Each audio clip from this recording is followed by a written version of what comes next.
You better be reading. You better be in them books.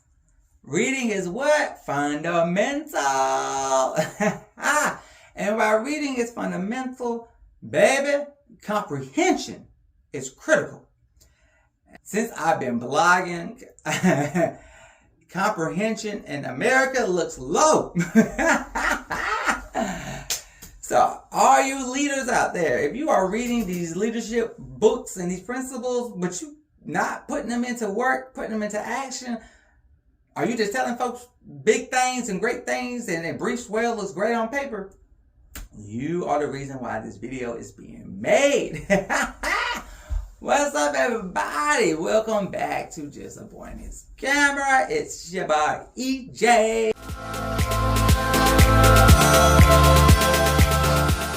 And I'm back with lesson 2, whistleblower. Being a follower, being a leader, they're both the same.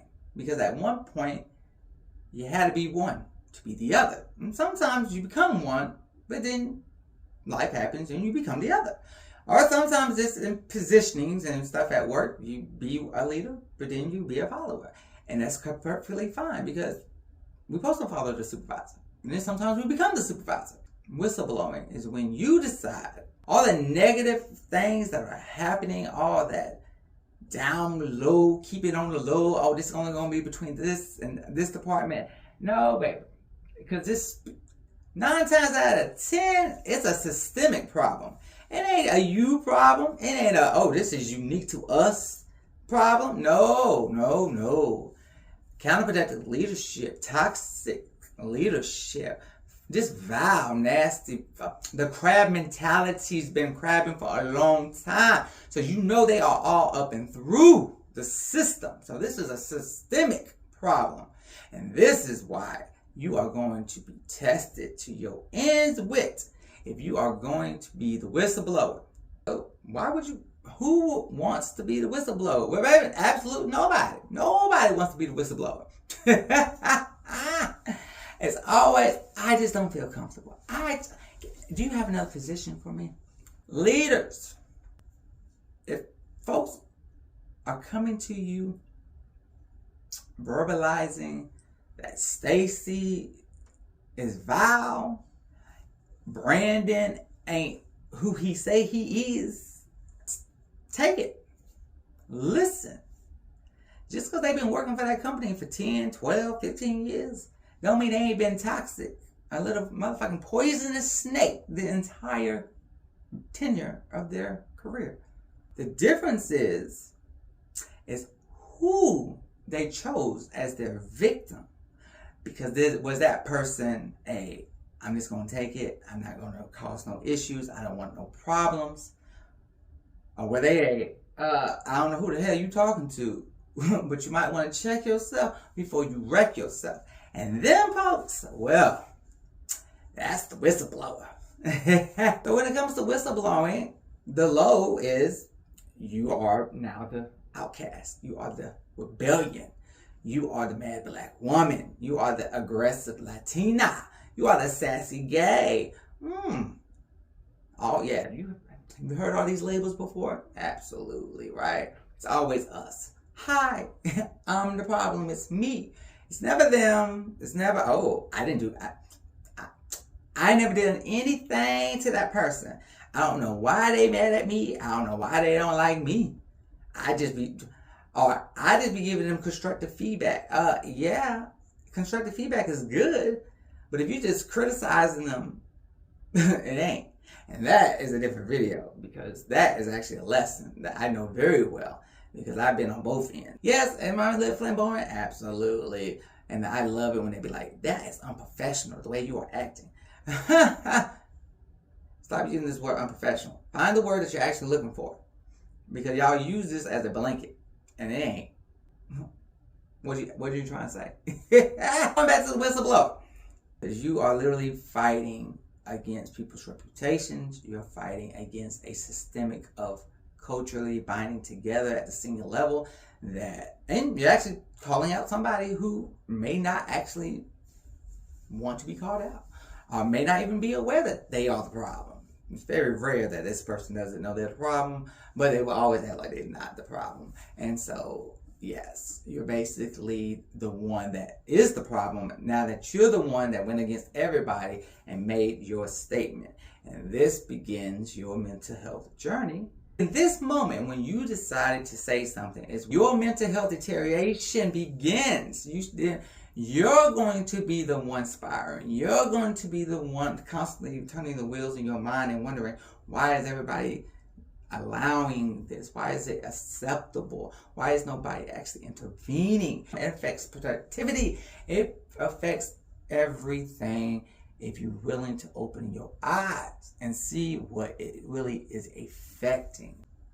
Isolation. When you become the whistleblower, you will find yourself isolated. Folks who you know are going through similar things that you are going through will act oblivious, blind. Maybe they are rage hard on a good Sunday because they don't know what the hell you talking about. They got amnesia and they blind. All right, they just I don't know why you over here talking to me.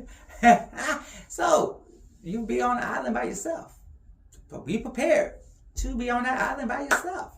The issue with being a whistleblower is that you get moved. You get moved. All right. You made a complaint. Well, let's move you. It has to be you. You have an issue with our supervisor. You have an issue with our senior personnel.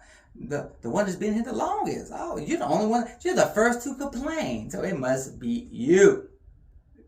You're moving the person who is vocal, the one that is trying to prevent this person from gaining more victims. But because you moved the vocal one, guess what you're replacing the vocal one with? Well, 7 times out of 10, you ain't replacing them with another vocal person. No, you're replacing them with the person that wants to just go ahead and suck it up. I'll just take your abuse and I'll just go home and I'll figure out how to download it, dump it, and not let it affect me. In reality, they're always being affected. It's just their capacity is not full yet. So they're good. They're good. They haven't got to the moment that you got to. You're doing a disservice to the organization. If you want this thing called workplace culture and this environment to be less vile and less hostile and more productive and more efficient and more effective and more team working, well, you can't get rid of the people who are willing to stand in the way of toxic leadership or the mistreatment of people. The folks that are willing to stand up against these type of actions, I've noticed throughout my experiences that these are the people that are the problem, because 9 times out of 10, leadership don't know how to actually deal with it. And our leadership doesn't want to deal with it. They're like, ooh, this was too much. I ain't signed up for that. I don't want to touch it. It will be somebody else's problem in just a few more months. So I'm good. I'm Gucci. I don't know what you're talking about. I can't see it. Or they gaslight you and say, oh, we're going to handle it. We're on it, y'all. We are on it. You ain't got to worry about it. It ain't never going to happen again. And then like 4 days later, guess what? Your ass is back getting manipulated, downgraded, down to. It didn't change. It was never going to change. They just gaslighted you and told you what you wanted to hear or what they thought you wanted to hear so you can move on, move out, and hopefully not come back. We is coming back. Mental health, sanity in the workplace, because that's what we spend all our time to earn a paycheck to do what society expects of us, and that's pay these bills. So pay your bills. The only pro or high to being a whistleblower is if you can achieve the end state. But we won't discuss that because it's a long journey from here to there.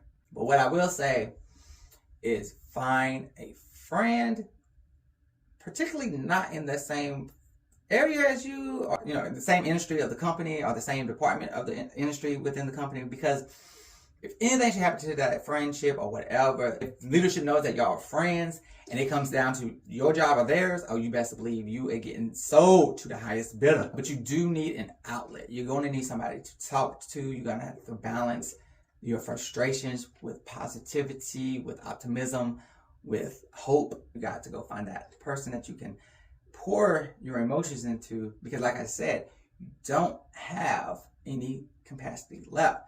Most people vent to let the emotion out. And if you go to vent to this person, just let them know you're not looking for a solution, because if you don't, they might try to be helping you. They might be looking at regulations, and they might be trying to work their brain on how to make your situation better. But sometimes just say, I just needed to vent. And that is the best way that you're going to get past the lows of being a whistleblower. Because life, we ain't signed up for that. And not today, motherfuckers say, not today. Like, comment, subscribe. It's your boy EJ. This is Justaboiandhiscamera.